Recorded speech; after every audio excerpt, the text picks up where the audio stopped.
आदाब। शहर लखनऊ यूँ तो बहुत ही एक तिलिस्माती शहर है, बड़ा फेबल सिटी है। इसकी हर अदा हर अंदाज में कोई ना कोई कहानी, कोई ना कोई दास्तान और बड़ी रोमानियत छुपी हुई है, खुसूसन इस शहर की इमारतों से। लेकिन एक इमारत इस शहर में ऐसी भी है कि जो नामुकम्मल है, इनकम्प्लीट है, लेकिन बावजूद इसके इसकी दिलकशी में कोई कमी नहीं है। और ये इमारत है छोटे इमामबाड़े के करीब हुसैनाबाद में सतखंडे की इमारत। सतखंडा कहते हैं, जिसका नाम से ही आप समझ रहे होंगे, हिंदी का आम लफ्ज़ है खंड, उससे बना है खंडा यानी स्लाइस, यानी 7 मंजिलों वाली एक इमारत। यूँ तो ये 7 मंजिलों की है नहीं, इसमें सिर्फ 4 मंजिलें और ऊपर एक 5वीं मंजिल कभी रही होगी। वो जो इमारत है जिसको कहते हैं अब सतखंडा, बादशाह मोहम्मद अली शाह ने इसको बनवाया था। और इसको क्यों बनवाया था उसके बारे में हम आगे जिक्र करेंगे, लेकिन अब ये बताएं कि इसकी इतनी ही इमारतें बन पाई थीं और ये बनवाई गई थी पीसा की मीनार की तर्ज पर। और ये उसी अंदाज से बनी, यानी हर जो मंजिल है वो अपने आप में एक दूसरे से छोटी होती जाती है और उसका डिज़ाइन भी थोड़ा सा मुख्तलिफ है। जो उसके दर हैं और जो उसकी दीवारें हैं, जो अंदर की नक्काशी है, वो सब एक दूसरे से धीरे धीरे बदलती सी जाती है। सतखंडा जो है वो बादशाह मोहम्मद अली शाह चाहते थे कि 9 मंजिलों का हो, यानी 9 खंडा बने। अब ये 9 खंडा क्यों हो? क्योंकि 9 असल में फारसी के लफ्ज़ 9 नए से लिया गया था और इसी से इस इमारत का पर्पस भी मालूम होता है। यानी 9 यानी नया चांद देखने के लिए इमारत बनाई गई थी, इसलिए उनका इरादा था इसको 9 मंजिलों का बनाने का। लेकिन बादशाह एक मरतबा इस पर चल रहे थे और उनका पैर इसमें उलझ गया किसी सीढ़ी से और आप गिर पड़े और उसके बाद फिर आपका इंतकाल हो गया बादशाह मोहम्मद अली शाह का तकरीबन 1842 में। तो इसका काम रुक गया और फिर बाद के नवाबीन ने इसको बड़ा बदशगुनी समझा कि अब उस इमारत को आगे तामीर किया जाए, लिहाजा इसकी जो तामीर थी, जो कंस्ट्रक्शन था, वो वहीं पर रुक गया। अब जैसा कि हमने आपसे अर्ज़ किया था कि चांद देखने के लिए बनाया गया था। अब आप तसव्वुर कीजिए कि आज इस ज़माने में जब तरह तरह के इक्विपमेंट्स मौजूद हैं, सैटेलाइट्स हैं जो हम लोगों को बता सकती हैं कि चांद कब निकला या नहीं निकला, या कब निकलेगा, या बरसों बरस पहले कब निकला होगा, ये सब जो हमारा मौसम का विभाग है वो सब ये बता सकता है। लेकिन फिर भी ईद का चांद देखने में किस कदर दिक्कतें होती हैं, कितना कन्फ्यूजन और कंट्रोवर्सी होती है, चांद हुआ कि नहीं हुआ, और अगर हुआ तो एक जगह हो गया, दूसरी जगह नहीं हुआ, वगैरह वगैरह। तो उस ज़माने में आप ज़रा तसव्वुर कीजिए कि जब इस तरह के हालात थे ही नहीं, होगी तो एक आध कोई दूरबीन होती होगी जिससे चांद देखा जाता होगा। दूसरी चीज़ ये थी कि चांद के देखने की अहमियत ये थी कि उस ज़माने में 2 कैलेंडर थे। एक तो था ये जो कमरी कैलेंडर है, लूनर कैलेंडर है, वो था, और दूसरा शक संवत। शक संवत में तो पंचांग से तय था कि कब महीना कौन सा कब शुरू होगा, जेठ बैसाख वगैरह। लेकिन कमरी कैलेंडर जो लूनर था वो चांद देखने से शुरू होता था। तो जो कैलेंडर था उसके हिसाब से जो मुलाजिमीन थे उनको तनख्वाह वगैरह दी जाती थी। तो अभी सवाल ये हुआ कि मालूम हुआ यहाँ देख लिया गया, खैराबाद में नहीं देखा गया, जो अवध का अपना इलाका था। तो बादशाह ने तय किया कि ऐसी एक इमारत बनाई जाए कि जिस पर चढ़ के चांद देखा जाए और वहाँ से चांद का ऐलान कर दिया जाए ताकि दूसरे दिन मुलाजिमीन वगैरह को तनख्वाह वगैरह जो है वो दे दी जाए। और इसी तरह से जो वसीक़ेदार थे वो वसीक़े भी उसी हिसाब से लेते थे जब पहली तारीख होती थी। वैसे पिक्चर में एक गाना नहीं था, खुश है ज़माना आज पहली तारीख है, पहली तारीख को सभी लोग खुश होते हैं, सबको तनख्वाहें वगैरह मिलती हैं। अब इसके पास एक तालाब भी है, हुसैनाबाद का तालाब है। अब जो बेचारे नावाकिफ गाइड हैं या उन्होंने अपने ख़ास एक मंसूबे के तहत के लोगों को अट्रैक्ट करें, उन्होंने अजब कहानियाँ इसके लिए गढ़ दी हैं कि इस तालाब पर जो है वो बेगमात आती थी गुस्ल करने के लिए, नहाने के लिए। ये बात बिल्कुल गलत है।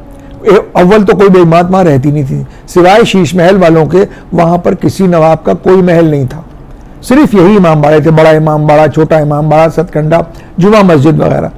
जितनी बेगमात थी या तो वो महलों में रहते थे, कैसर बाग में, बादशाह बाग में, सिकंदर बाग में, और जितने भी और जो महलात थे उस पर रहती थी। हुसैनाबाद में कोई बेगमात नहीं थी जो आके वहाँ नहाए।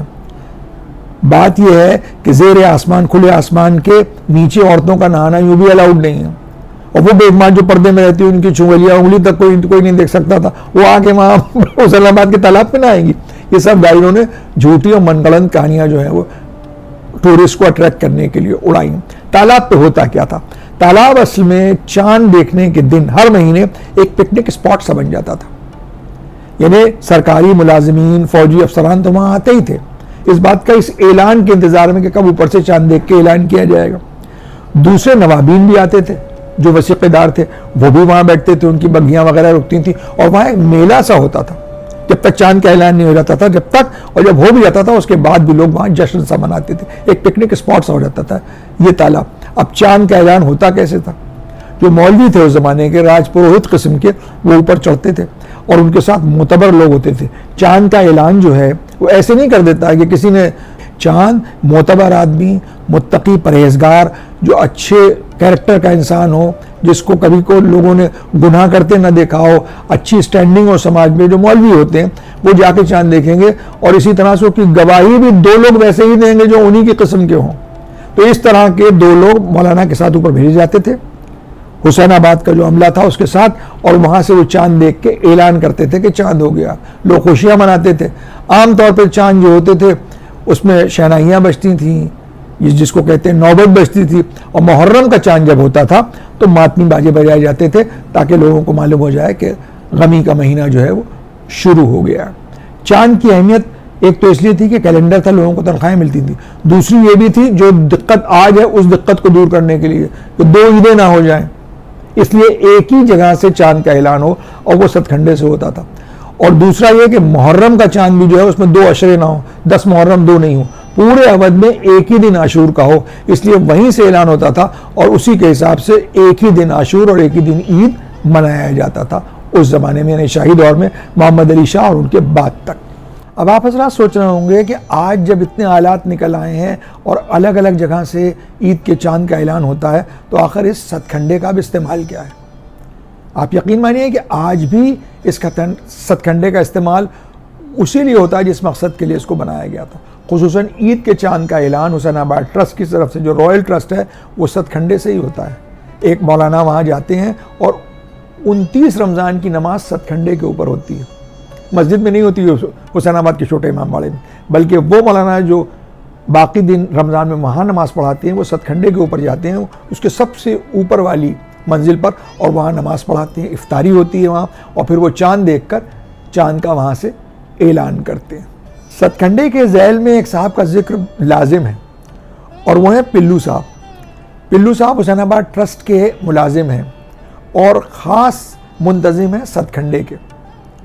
वो रमज़ान में ख़ास तौर से 29 तारीख़ को जो इफ्तारी और नमाज होती है उसका ख़ास इंतज़ाम करते हैं, और बग़ैर एक बार रुके हुए, बाकी लोगों की तो सांस फूल जाती है, 4 मंजिल 5 मंजिल तक पहुंचने में, पिल्लू साहब बाकायदा सामान लेके बराबर ऊपर जाते हैं, नीचे उतरते हैं, और ये इंतज़ाम उन्हीं के ज़ेर निगरानी है कि वो सब चीज़ें सतखंडे पर ऑर्गेनाइज़ करें और चांद के ऐलान का इंतज़ाम करें। लिहाजा पिल्लू साहब का तज़किरा यहाँ पर बहुत ज़रूरी था। अब आइए बात करते हैं लखनऊ के घरेलू फर्निशिंग आर्टिकल्स की, जिसमें एक बहुत सुनने में आने वाला जो लफ्ज़ है वो है तख्तों का चौका। अब तख्तों का चौका क्या होता है? तख्त आमतौर पे घरों में, दालानों में बिछाए जाते हैं। ये तख्त बहुत ऊंचे नहीं होते हैं, बल्कि थोड़े से नीचे होते हैं, और 4 तख्तों को जोड़कर एक चौका बनाया जाता है। उसके ऊपर दरी बिछा के उस पर चांदनी यानी सफ़ेद चादर तान दी जाती है, खींच के बिछा दी जाती है, उस पर कालीन वगैरह रख के गाँव तकिया रख दिए जाते हैं। गाँव तकिया क्या होता है?